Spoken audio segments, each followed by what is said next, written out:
Welcome, friends. Today we're setting out on a different kind of journey into the quiet, forgotten main streets of America. These aren't just empty buildings, they're monuments to dreams and stories waiting to be heard. Every crack in the pavement, every faded sign, holds a memory. Standing in these places, you feel the weight of history and the pulse of what once was. If you believe every place has a story, subscribe and join us as we uncover the hidden corners and forgotten tales of our world. Ready? Let's see what we can find. Our first stop is Gary, Indiana, a city born from the ambition of U.S. Steel. Once, these streets thrived with workers and families, a showcase of American industrial might. Now, only the bones of grand theaters, banks, and department stores remain.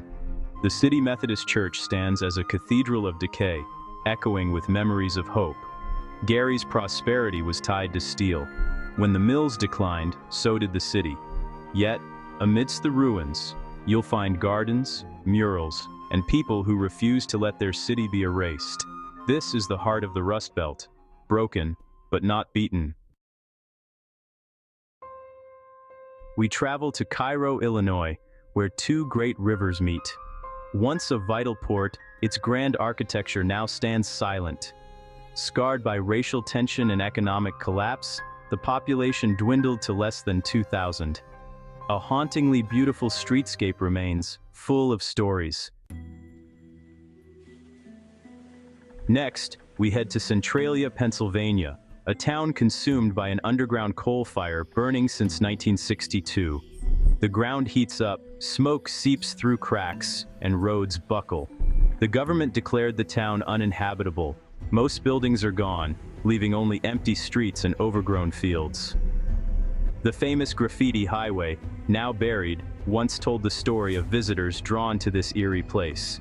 Centralia is a ghost town shaped not by economics, but by a disaster beneath the surface. A handful of residents remain, stubbornly holding on. It's a chilling reminder that sometimes the ground itself can betray us. Detroit, Motor City, not for comeback headlines, but for silent skyscrapers that once symbolized ambition. These towers stood empty for decades, monuments to lost jobs and vanished dreams. But Detroit's story doesn't end in decay. Restoration is underway.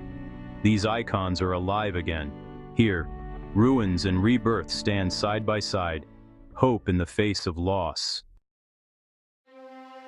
Across from the Gateway Arch lies East St. Louis, once the Pittsburgh of the West. Its downtown was grand, filled with banks, theaters, and department stores. But deindustrialization and corruption hit hard. Factories closed, jobs vanished, and the city spiraled downward. Today, magnificent buildings like the Majestic Theater stand as hollowed-out ghosts. Yet community leaders and residents fight to revive their city. East St. Louis is a raw, unfiltered look at America's urban challenges. Pripyat, Ohio, a company town built around coal processing, now eerily silent. When the plant closed in the 1980s, the town's reason for existing vanished. Houses, school, and downtown strip were abandoned. Nature is reclaiming it all. The decay here is intimate, personal, like walking through a family's lost photo album. Pripyat is a testament to countless small towns whose fate was tied to a single industry. When the jobs left, so did the people. What remains is a quiet, forgotten corner of America.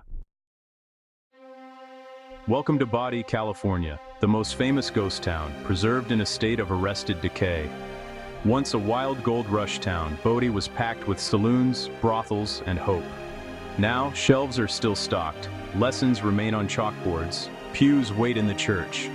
Here, the past feels close enough to touch, Bodie, frozen in time.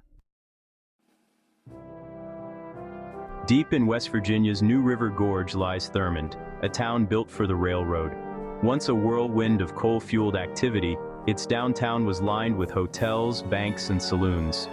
Now the population is in the single digits. The National Park Service preserves the depot as a museum. Thurmond stands as a lonely monument to the age of steam. Picher, Oklahoma, a town erased by its own industry.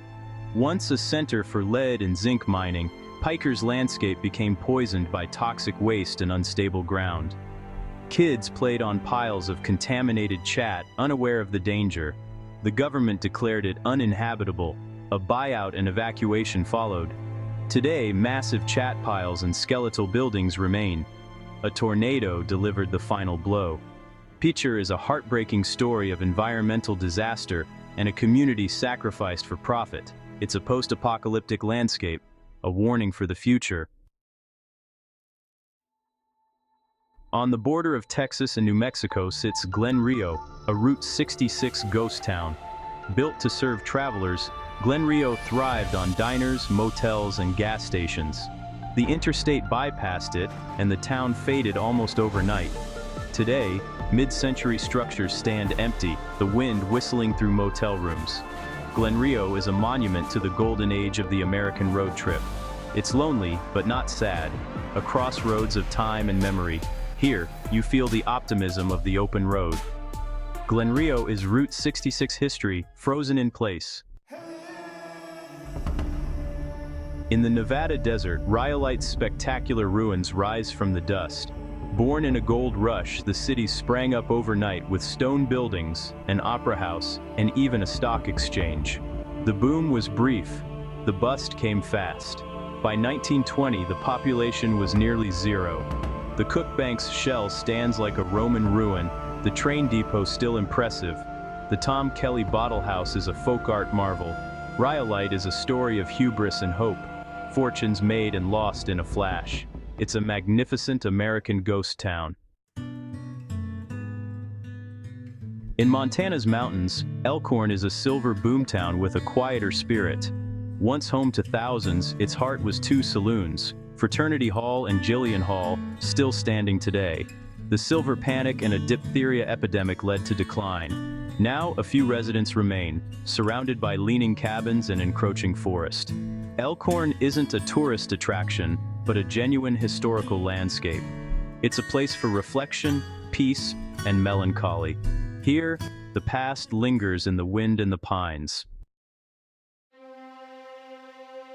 Far north in Alaska's wilderness, the Kennecott mines cling to a mountainside. Built to extract some of the richest copper ore ever found, Kennecott was a self-contained industrial kingdom. A 200-mile railroad brought the copper out, and a massive red mill processed it. For 30 years, the town thrived in isolation. When the copper ran out, everything was abandoned. Today, the Park Service works to stabilize these dramatic structures.